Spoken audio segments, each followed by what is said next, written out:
I'm Isabella. I'm an actor and a theatre maker, and I play Samantha in the fourth trimester.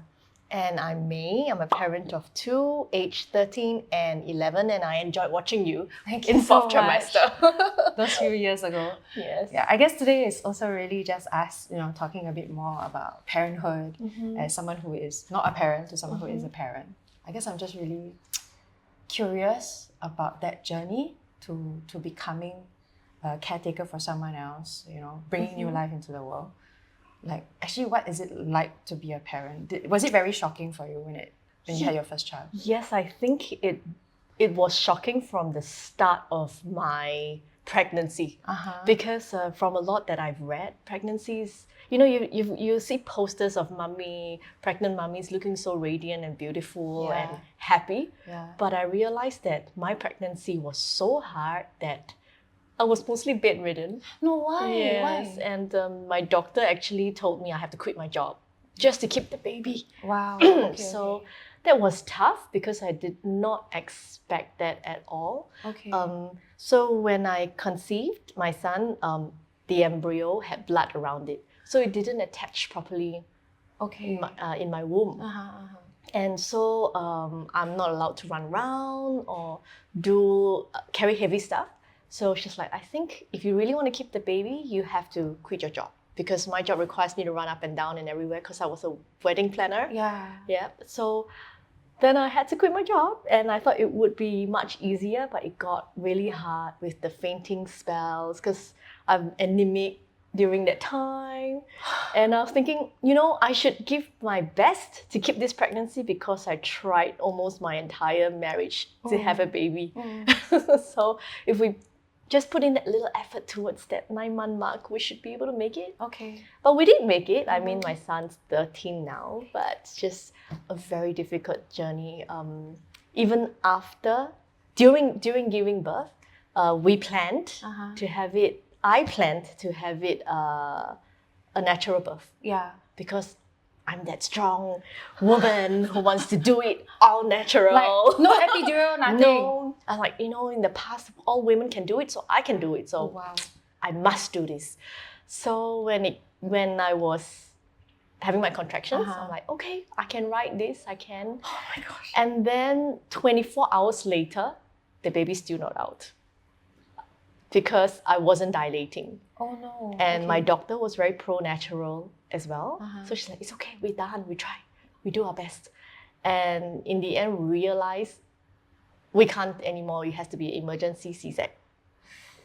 So from there, I felt like a failure because it didn't go as planned. Oh no. And as a first time mom, to me, I've had everything planned, right? And like, just went south. Read the books and say, you do this, you plan your birth plan and stuff like that. And it just went south, like you said. So it was a shock, for sure. What a way to start a journey. Oh my gosh. Yeah, and I decided, and the doctor was saying, because it's emergency C-section, you have no choice but to have the epidural. I'm like, okay. But, but I felt like I was going to lose my life that day because I had an allergic reaction to the epidural. It was, I think, a little bit of a dose. I wouldn't say it's overdose, but maybe a little bit too much of an epidural. So I was shaking. And epidural is supposed to be the bottom half of the body that is numb. Yeah. My whole body was numb, such that I can't swallow my saliva. Oh god. So that was definitely out of plan. And I was telling my husband, okay, I think I'll just get the baby out and maybe bye-bye, No, really. But he thought that it was very traumatic for him too. Yeah. And he's like, I cannot go through this. He can't go through this again. Yeah. But just as we thought that giving birth was the easy part, the parenting journey wasn't easy as well, right? I mean, we would probably be parenting our children until they're adults, and we'll still see them as children and trying to help them solve problems or always being there for them. So, and every stage is a different problem. So I don't know. But I guess it's also because you guys when you become parents, you're also learning how to become parents, Yes, right? yes. So you only become a parent when your child is born. Yeah. So you're literally pretty much learning as you go along. Very much, because no manuals, no book could actually help me tackle what's to come, because every baby is different. Yeah. And they say, if this happens, the book lah, this happens, and then you should do this and do that. But every child is different, and so I can't go down the list because I don't know which one is it that he is uncomfortable with that makes him cry. Yeah. Yeah. So like, did you feel like you had support around you, like in terms of your family, your friends? Well, I tend to be a woman who I do not like to ask for help because I see that as a weakness. But after being a parent and going through so much, because then before that my mom just passed away as well, so I was still in the grieving That's a lot to take. period. Yeah. And I was still insistent that I can do this and I'll do it on my own. And my husband's away almost every month for work, and because he's also doing his MBA, so he was traveling quite a lot. So like, no, I have to do this myself. But I only came to a realization that asking for help isn't weakness, it's strength. Yeah. Because you put your ego away and you ask for help. And basically, that was one of the many things I've learned becoming a parent. Yeah, and I really always thought that after giving birth, everything would be much easier. But then there is this 4th trimester that I didn't realize was going to come. And I think I went into a postnatal depression for a little while, but I did not realize, nor anybody did realize. I only came to realization maybe 5 years after. And I look back, I'm like, I was very snappy and very angry with everything. And I didn't think I handled well enough. I don't know why I cried so much. It's only maybe 5 years later did I realize. Right. Yeah. Like, so then on hindsight, right, after being through the experience of it all, I mean, do you what kind of support you wish that you could have had during that point in time? Either from friends or, even from your husband? Actually, I think a lot of our friends and family are very open to wanting to help because they know the struggles, as some of them have already been a mother, and they know the struggles. The problem then was me not wanting to receive the help. So I think it's not that nobody wants to help us, it's how we should be accepting that help and be open about it. Yeah. I honestly think that this is one of the challenge of being a parent, because it really makes you confront a lot about yourself, about your own inherited knowledge, your traumas, your strengths and weaknesses both. And then in having to take care of someone else, you also kind of find yourself in a very uncomfortable position. Because you're also in pain after labor. Literally. And 6 days after giving birth, I actually had postpartum hemorrhaging. So I had to go back to the hospital again. And that part was also very scary because and my husband thought I was going to die the second time. Because very stressful, eh?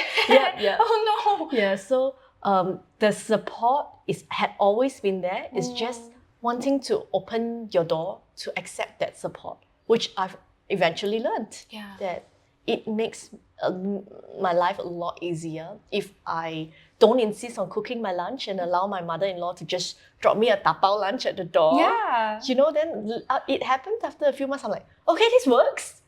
At least I have food. I don't have to push myself to make sure everybody has a home-cooked meal on the table.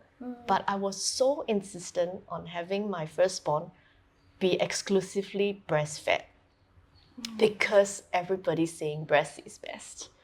So at that time, when I had to be admitted to hospital again, day 6, the ambulance came, the stretcher came. The only thing I said with blurry eye after bleeding so much was, does he have milk? No formula, no formula.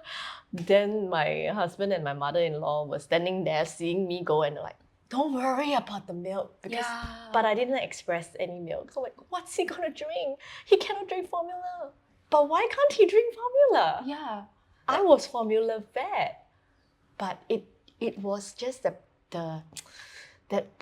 period of our time, my time, becoming a parent, a lot of gynae or advertisements, they're advocating breast milk. So the expectations were Yes. from like society, Yes. hospitals, Yes. nurses, doctors. It was all like bearing down on you. Not even the grandparents. The grandparents like, it's okay to have formula. Anything also can, just Grow up can already. Yeah. But it was me and my expectations, which I realized with the second child, I was more, just let the baby lead me, whatever the baby needs. Yeah. I mean, I should not put myself in a situation that destroys my mental health, my physical health.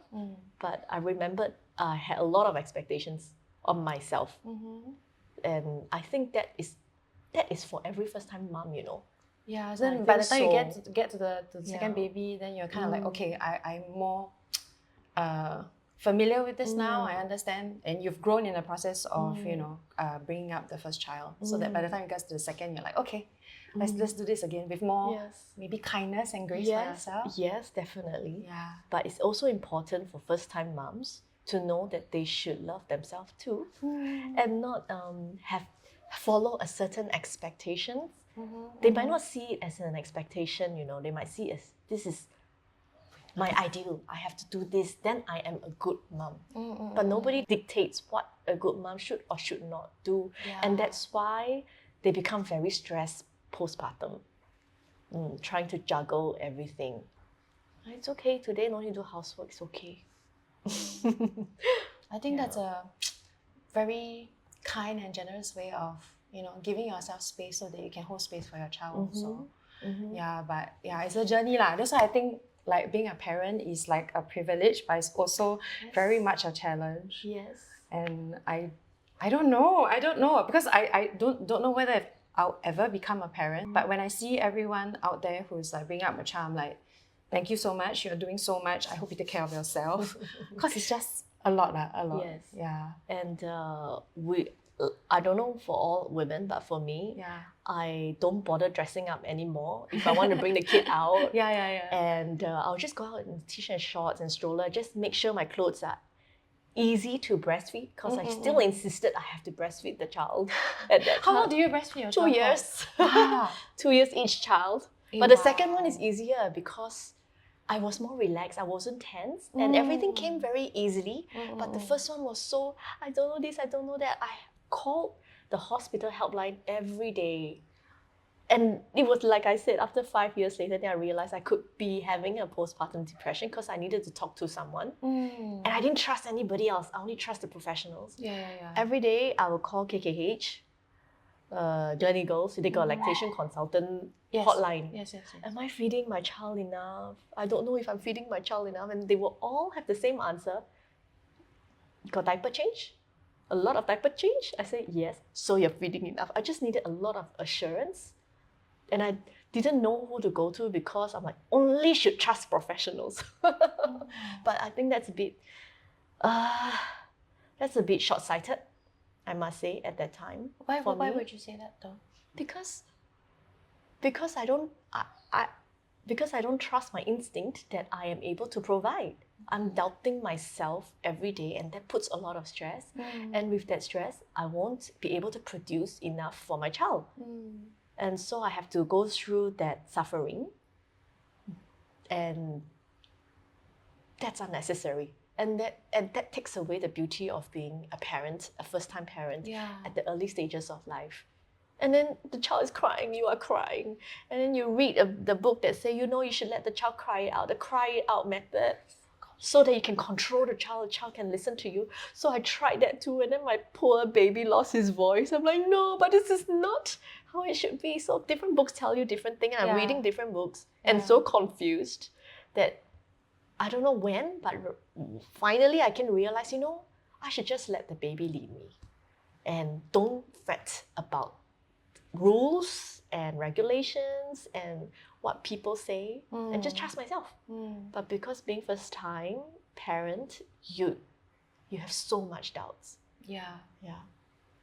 I think that's somewhat the kind of journey that Samantha goes through as well as a first-time parent. Yes, that's why I cried so much watching you on stage. I'm like, I can relate. And I think it's so important that more stories like this, like even this conversation that we're having, we actually have the conversation, because I think more women kind of need to know about it.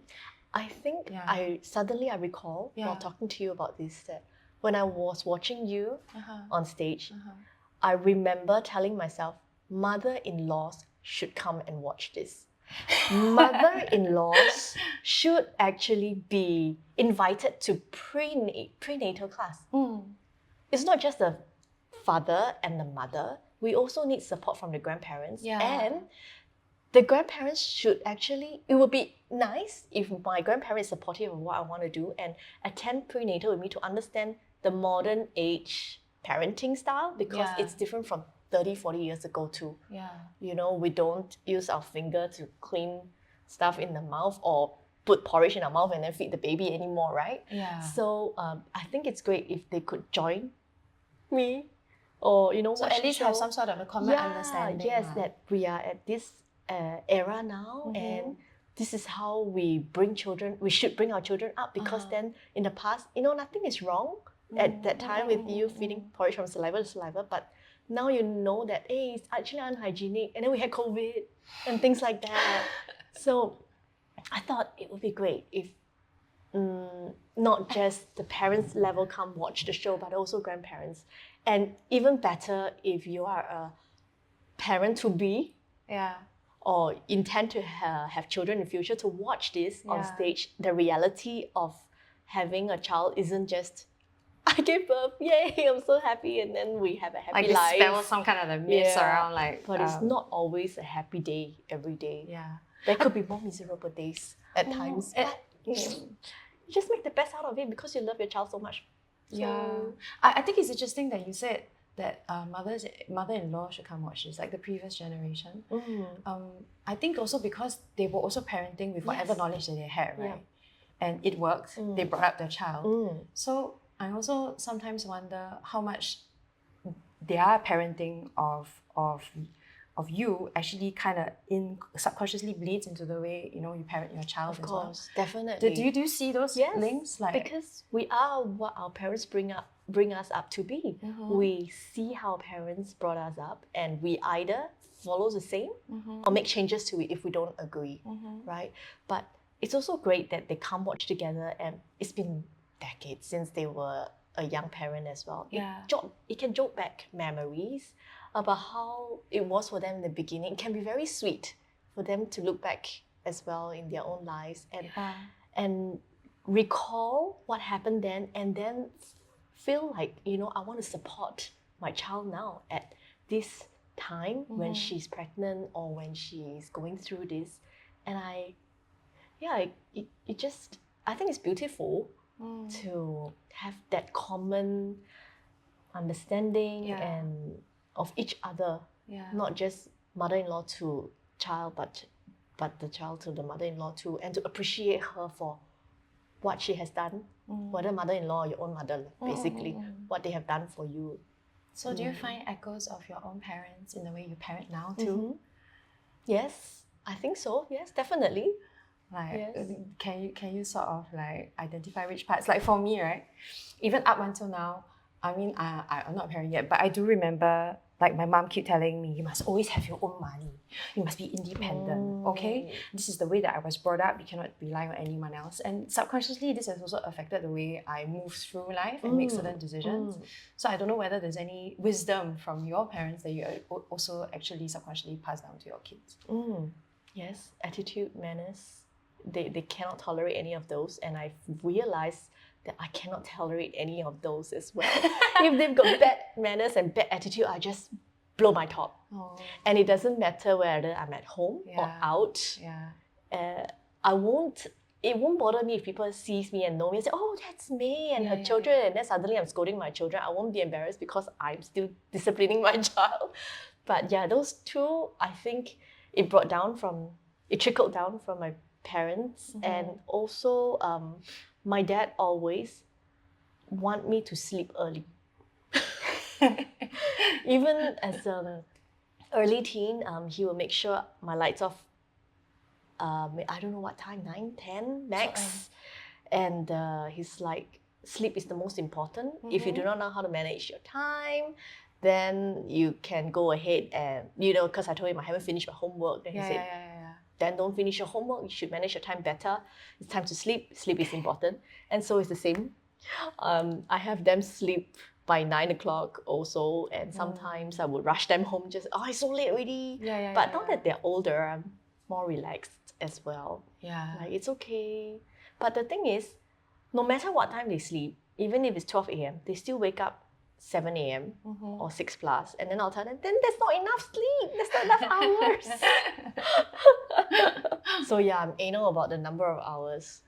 Yeah. Do you feel like certain things also have had to change because, you're parenting in this right now where the environment, the context, society, everything is different. Do you feel like certain things you had to let go of because things are different now also? Yes. They let go of... I really don't like the introduction of mobile phones this young to the kids because it's a world of... It's totally unlocked. No matter how you say that parents can control screen time and what they see, it is still... there's always ways of finding their way around and getting information that I don't want them to receive. Then again, they will come an age, maybe even right now already. I have to start letting it go. And if they do see some content which I do not wish for them to see, then I would have to take my time off to talk about it. Or maybe even talk about it before they see it. So that when they really get that information, they will know how to process it. Because sometimes after watching, they will not come back to me to process it with me, right? And I think that's very tiring though, because I have to think of every single situation that might happen. And then at bedtime, we will just pluck one out and say, if this happened, what would you do? Do you know that there's this story, this news about this guy doing this? What do you think about it? It's tiring to be parenting in the new age. There's a lot of facilitation involved, how to introduce this conversation or open up that topic. But this is also our own issue. Because why do we bother so much about tackling every single subject? It's okay for them to also grow up on their own and figure it out. So where do I draw the line? It's Stop reading parenting textbooks. No, I think one thing also, because I also make theatre for young children, right? So it's always, what I'm observing now is that kids have a lot of access to information. So they are much more worldly wise. They know a lot of things about like war, like social media and all these things. But what they do not have, because they're still growing up, is the ability to emotionally regulate themselves. So then what happens is like, as a parent who's also learning how to be a parent, you're kind of going, wait, I need to have enough emotional maturity, but at the same time, I also need to take care of how to help them, firstly, identify their emotions, secondly, know how to regulate it. I think that is one of the challenges of modern parenting also. And sometimes we don't know how to regulate our own emotions. Then how? Then live and let live. Then the children need to understand where mom's coming from, and I also have to understand how they are feeling. So sometimes I would just blow my top. You can call me a mom monster at times, and I can just blow. But then later I will explain to them why. But do we really need to explain? Then But what it is that you're present with them, because you're present with them, you have conversations with them. That also aids in their understanding, and also them also forming an identity and understanding of what it means to be human also. Because the more you are there with them, the more they can learn together with you rather than shutting them off altogether. I think that's the beauty of this generation of parents, that maybe perhaps the previous generation doesn't really like to talk or unpack certain things. But they internalize a lot. They get the chance to internalize and learn things for themselves, by themselves too. But now I think that they're a little bit more reliant. on the parents. Okay. Because we yes, help them understand. solve problems. Then we have to be a bit more hands-off lah, Yes. in that sense. But it's Okay. very innate for parents to want to solve problems. So then you need to, I sometimes need to hold back. And then I'm like, Okay, got it. sit I my mouth, understand. sit my mouth. Yeah. Then I look at them, the mess, and then I'm like, oh my gosh. Okay, don't see, don't see. Just let it be. Very, very difficult though. And then I walk in a room and I walk out again, I'm like, okay, no. Do you have conversations with your husband about it then? Like, okay, when do I step in? When do I just let it go? Yes. So the man feels, why do you need to think so much? Why do you need to go through every single scenario? He can hit the pillow and fall asleep, and then I will be still 2 hours. I'm like, so how do I get this done and this message across? And then I was like, how can you sleep? I was like, you can't solve the problem now. So sleep tomorrow, wake up, then talk. But anyway, what's the problem? But so a lot of times women find their own problems too. Yeah. Which, Understand. yeah, we just spiral into this. I need to do this, do that. Why cannot? Why you don't have to do that? Because it's not important. How can it not be important? Then, that is the difference between men and women. Yeah. The fact that they can just fall asleep 2 minutes.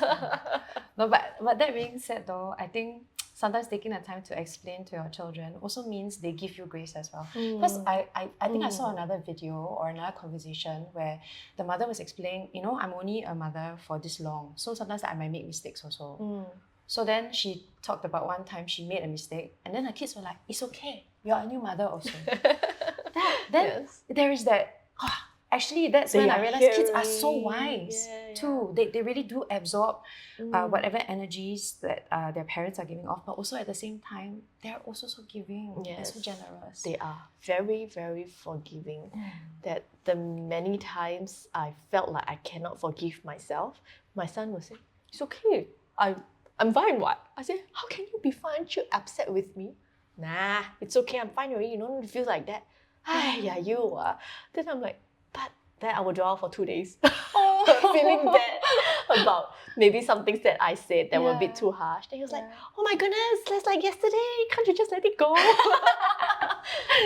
Do you feel like you're kinder to yourself also along this way as a parent? Yes, I'm sure, because they taught me a lot too. Yes. We're teaching each other so much. If we are open to listen to each other and be taught, we are helping each other along the way, growing up as parent and growing up as child. It's just tough. I mean, have you ever thought that you will be a parent? Is always, or is part of your life plan to be like, I need to be a parent by this age or whatever? By this age, no, but I must be a parent. That's what I want to achieve in my life, to be a mother. So shallow. Sounds so shallow. No, why would you say that? Why would you just fail? Because everybody is like, oh, I aspire to be a businesswoman. I aspire to be a lawyer, doctor. And then my class presentation, when I grow up, I want to be a mother. But that's such a noble profession if you think about it, right? I mean, so when we had problems conceiving, it was very, very big a blow. But it worked out, I realized that expectations are what can bring a person down. Yeah, you think it's most important to go with the flow. Having ideals and expectations breaks a person if you cannot achieve it.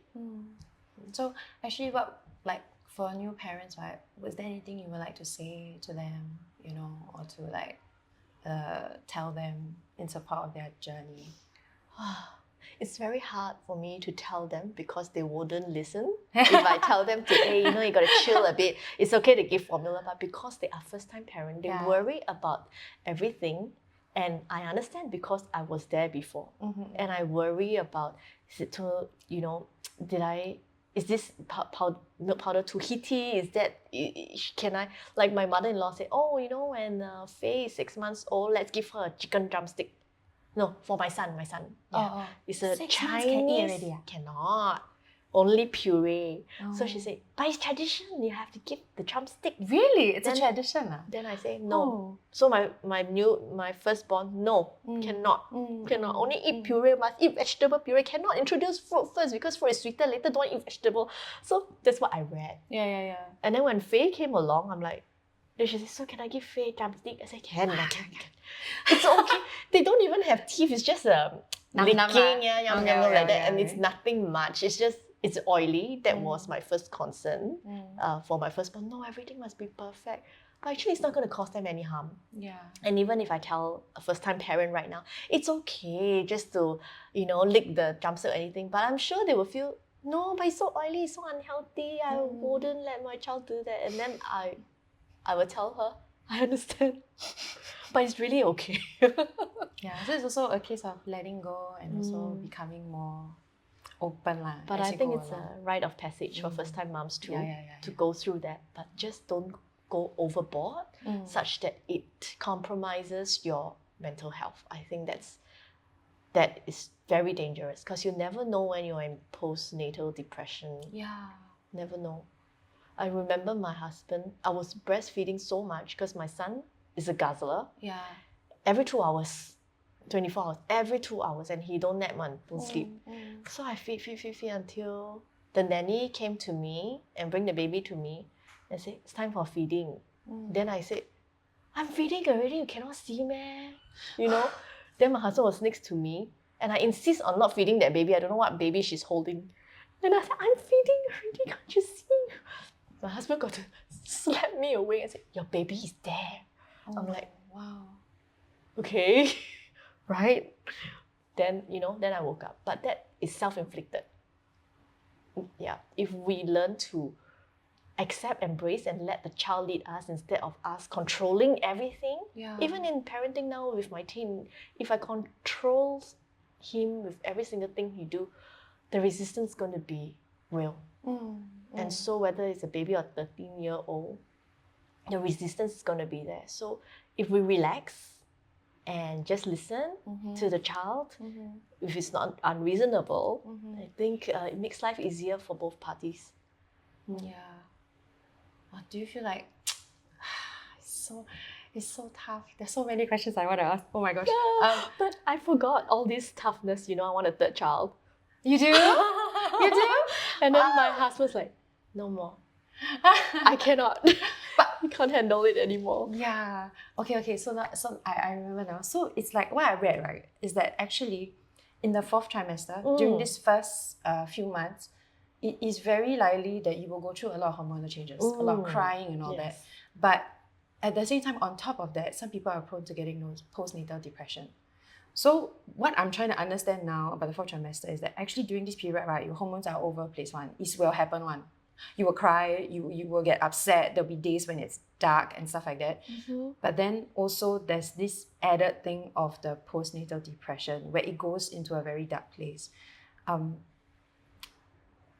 And I don't know, I don't know if there are enough resources in Singapore to help with like postnatal depression as well, or have you come across any of groups or places that actually offer such support when it comes to like postnatal depression? I think there are, but I did not research on it.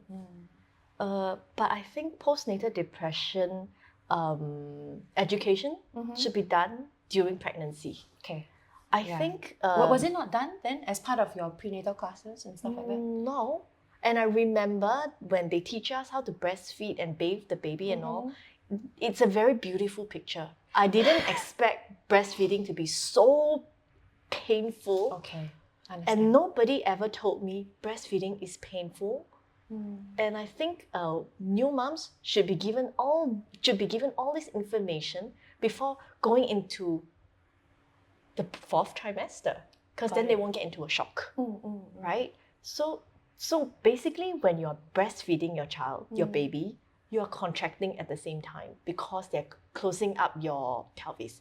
So it is like when I breastfeed my baby, I am also going through the kind of pain that is as if I was in labor. But every woman every woman is different. Yeah. Some of them have it very easy. Yeah. And they don't have that kind of pain. But for me, I'm crying and breastfeeding at the same time because I told my husband I'm giving birth at the same time. The contraction was excruciating pain. And there's like no medication or nothing to I will deal not. with it. I'll eat Panadol, but I will not do that because then I'm thinking that my They will my go to the milk will milk and raise then to the be baby will, Panadol. okay, got it. So I didn't do that. I just grit through it. But the thing is, nobody ever told me this. And I didn't know it's going to be painful. But that said, all this sounds very scary. But I know a lot of women who go through their 4th trimester smoothly and wonderfully, and they are very happy. Yeah. So, but different women, different. Yet still, we shouldn't take back the information from them because you never know how it's going to be for you. Yeah. And if you have this information and then thereafter prepares you lah. Yeah, you don't have this problem, good lah. Good for you. Yeah. But if you have, you know that it's going to come. But I think maybe not tell women before they want to have children. Because they don't want. Yeah. So put the seed in first, and then they go through it. Then maybe during prenatal classes you tell them. I think that's an important point actually, because I'm also doing some research now on postnatal depression, and then we are probably setting up ways to support new parents. And I think it's actually a very important point that in the prenatal classes that we do have a segment or at least a session talking about those things. Without emotion, just facts, and these are possibly some of the things that could happen, just as a way to prevent shock. Yes. I think shock is one of the biggest things because already your body is in physical shock, right? And then on top of that, it's like, why am I feeling like this? Where am I losing myself? Who am I right now? And if they can identify it, if they can label it, then it just makes things a lot easier to handle. So I think perhaps maybe we should consider that. Anyone who's doing prenatal classes. Because I remember telling my husband, the poster I saw, the mummy feeding the baby, smiling, everybody's so happy and peaceful. The only peace I get is when my baby is sleeping. When I see the baby sleeping, I'm like, you look so sweet. And then wake up and cry, and I'm like, oh no, you don't cry anymore, please. But I think that's why afterwards it's like pregnancy brain, right? You forget all these bad things and then you just want to... I forget. And I look forward to want to breastfeed again. Yes. And is this podcast very negative? No. I think it's really just having a sense of one person's journey, and through that kind of maybe reflecting on what the possible journey could be, what is your own response to some of the things that are happening. I think it's important to just talk about it. And like you said, to have the information good, it doesn't happen to you, then sure. But at least now you're more aware. As a human being even, sharing the space with someone else who could possibly be a new parent, I think it's still useful lah. And I also feel like being a mother really profoundly changes you. Like I read about this word called matrescence. It's like matrescence. Yeah, it's like adolescence, like a period where young people turn into teenagers. But its actual term is called matrescence, and it's where women become mothers. And it's a deeply transformative experience that happens to every woman when they become a mother. So I guess, how much of you do you feel is still you, and how much of you do you feel is like completely different? I don't know who I am anymore. I forgot the person I was before. I did think about this because I'm a stay-at-home mom. So I'm very busy. As long as they're at home, I'm busy with them. So I wouldn't think what I need to do for myself. I will always think what they need first. So I looked back and I was telling the children, I used to sing a lot. Every day I'm singing. I love singing. Even when I was dating your daddy and talking to him on the phone, I'm also singing, and he would just fall asleep listening to me sing. Wow. So cute. So romantic. Yeah, I know. But then I told them, I realized I'm not singing anymore. How come? I sing to them nursery rhymes when they were growing up, and I don't sing anymore. And I felt like, did I lose that part of me? Is that bad to lose it though?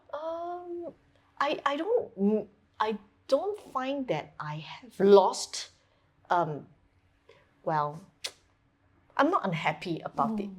I wouldn't say I'm unhappy about it. I just realized that I have moved on to be a different person. Yes, I lost that person before, but does it mean that I don't like my current self? No. But I also don't mind having singing May back. You know, and what did I used to like to do that I haven't been doing now that I'm a mom? I think there's quite a lot, but just that's because we had a lot of free time then. And my days are just dedicated to the family right now. And since I've always wanted to be a mom, I guess my ambitions fulfilled. Ayo, so my husband say your dream so simple. Hey, why is he judging our dream? My dream don't earn Excuse money. me. No, but like I said, it's such a noble profession, and I think that sometimes a lot of people also think about, yeah, once I become a mom, I lose my identity. But Yes, I did go through that as well. But I also feel like you gain so much more. You become, and that losing identity is not a bad thing because we all evolve, we all change, we all grow. It's just that part of the change comes from becoming a mother. So I don't know. Sometimes when we ask about, how do you keep your sense of identity? I'm like, you're still you are. It's just that you are shaped now by your experiences as a mother and all these other things too. You know. So it's like, why must my identity stay exactly the same? I cannot grow up. Yeah.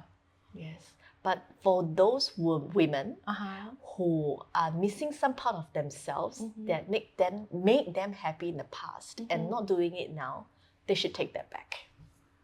They should find time aside to take that back. So what do you do for yourself that makes you happy? Now? Yeah. What do I do for myself? I don't know. I just am happy being surrounded by my kids. So if they're off at school, I miss them. And then when they come back, I'm like, why aren't you in school longer? And it's just this thing, you know, because sometimes they come back and they rebut you or certain things. But I really am happy when they are around. And when my girlfriends ask me go out for actually a ladies' trip overseas, I told them I can't do it, you know. It's not because I'm not allowed to, it's because I want my children to experience what I am experiencing. And I feel that if I go with them without my kids, I am losing my identity. Okay. Yeah. I understand. Maybe I'm as dependent towards them as they are to me. They may not want to follow me. They're happy to be home maybe. Yeah. But I felt like I would like to bring either one with me. I'm so sorry, girlfriends, but they have been accommodating me with that. So they bring one kid along as well. So cute.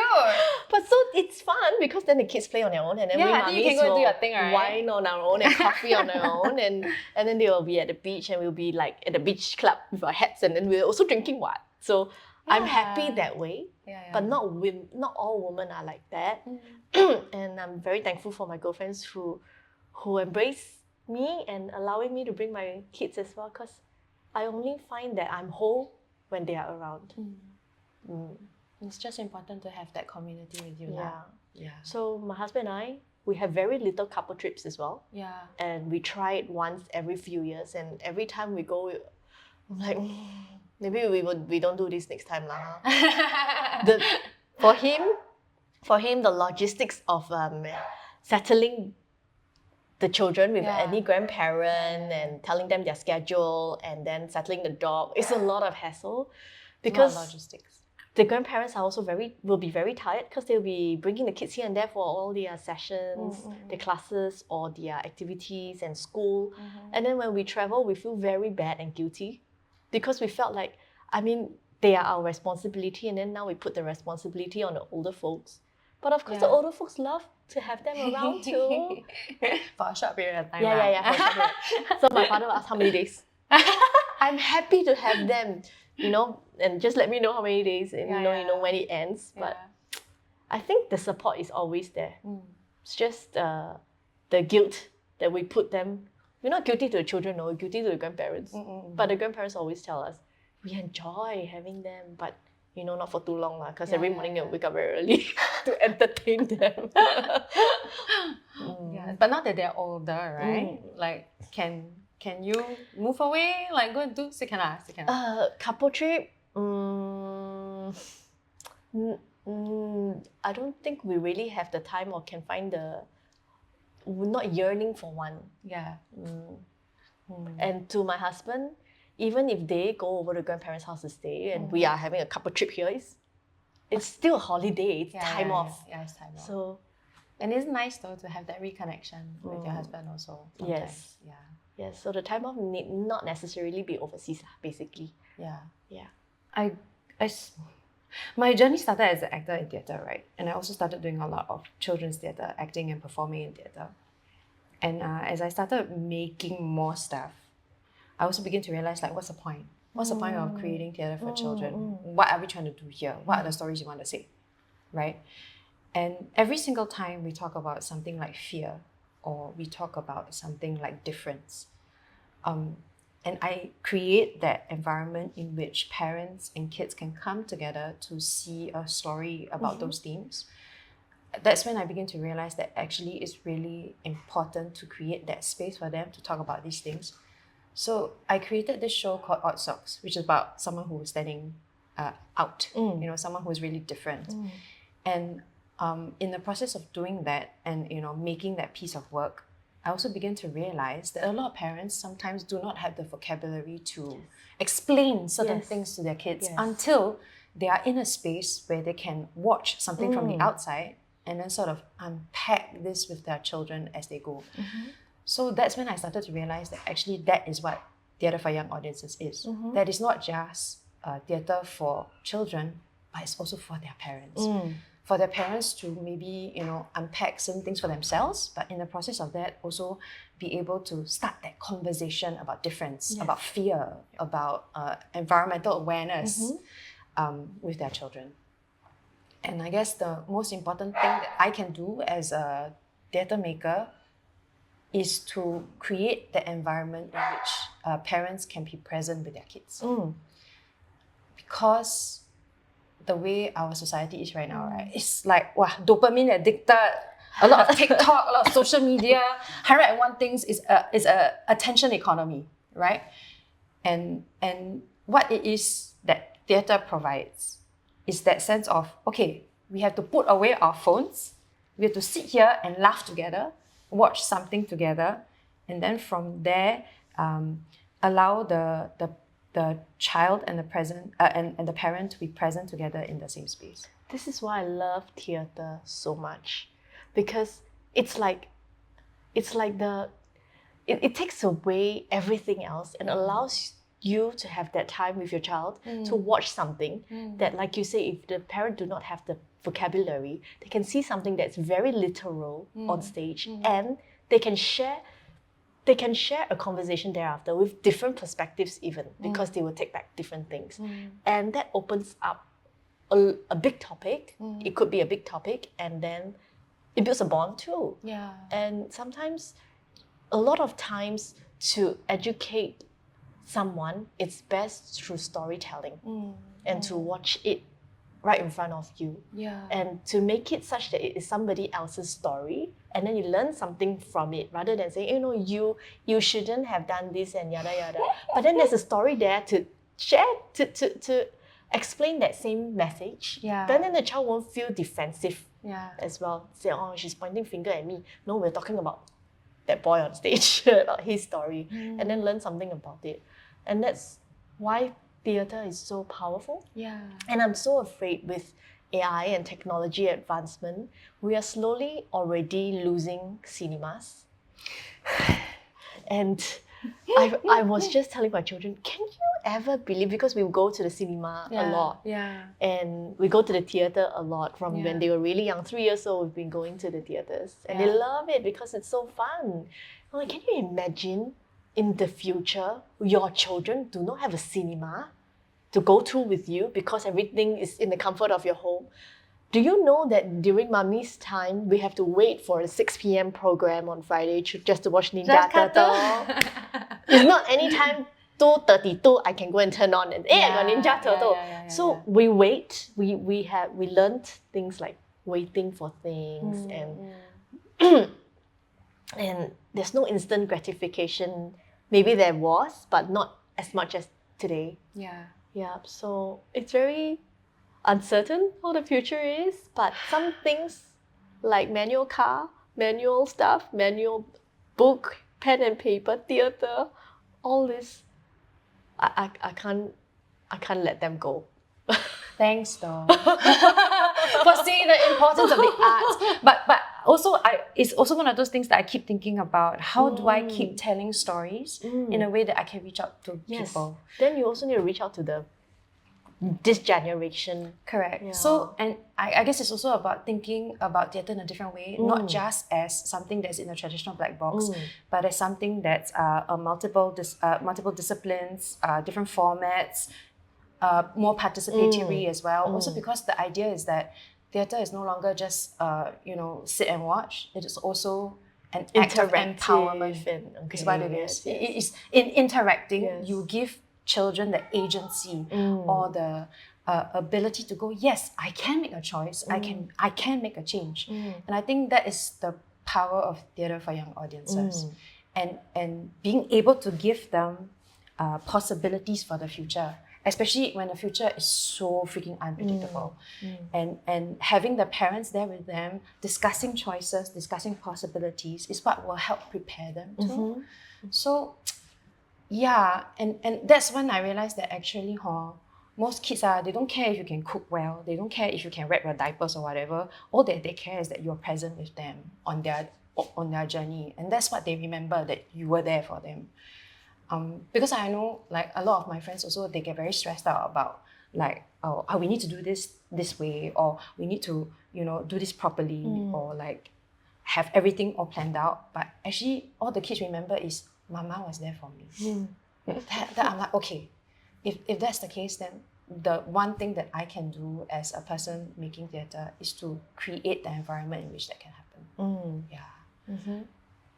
Yeah, so it's a continual journey and it's always, in some ways, I feel like playing catch up, because the world is changing so fast, right? And then you're like, okay, so when I see my friends with kids right now and the kind of stuff that they're talking about, like, things like Italian brain rot, and I'm like, what is going on with the tong tong tong like how do I what is going on with that? What's the context, or like why are people exposed to things like that? It kind of gives me an insight into what it means to bring up a child nowadays, as opposed to in the past, right? People, childhood, go playground, 6 o'clock, come back, eat dinner, go to sleep. Now it's like, too many things going on. Yeah. So in dealing with that and watching and observing and also being present to my friends' journey, I'm also going, so what's important for us now as theatre makers? What are the stories we need to tell so that we can prepare everyone moving forward, and also, more importantly, give them hope? Yeah, because I feel it's very stressful, because kids are exposed to so many more negative things, pessimistic things, and it's also very overwhelming for parents to try and unpack those things with them. Then I'm like, no, cannot. We must make it fun. We must make it curious. We must also, while not protecting them away from the bad things, also give them way out of it. Yeah, so 辛苦你们了. Really, it's hard. It's hard, and I think as long as we all understand that we are creating a space in which the future is hopeful, I think we'll be okay. We'll be okay. Yeah. I don't know if I'll ever become a parent, Ginger. I mean, also, maybe it's also past my time already. I mean, I know people are more healthy nowadays. There's ways to prolong, like, your energy and stuff like that. But I think with maturity, you become a better parent, because you're not. But in terms of energy, energy, can you keep up with your kids, you think, if it's an older parent? You mold your child to your energy lah.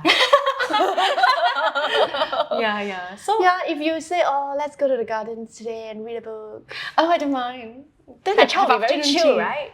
I mean, if every day we bring, let's go USS, then we go zoo, then they will forever be very expecting a certain way of doing things. So can be molded. But it's okay lah, huh? If it comes, it comes. If it doesn't, it doesn't. I'm not like, I think I'm missing out on being a parent, or there's a joy of missing out. I don't know. I'm just take it as it comes. Yeah.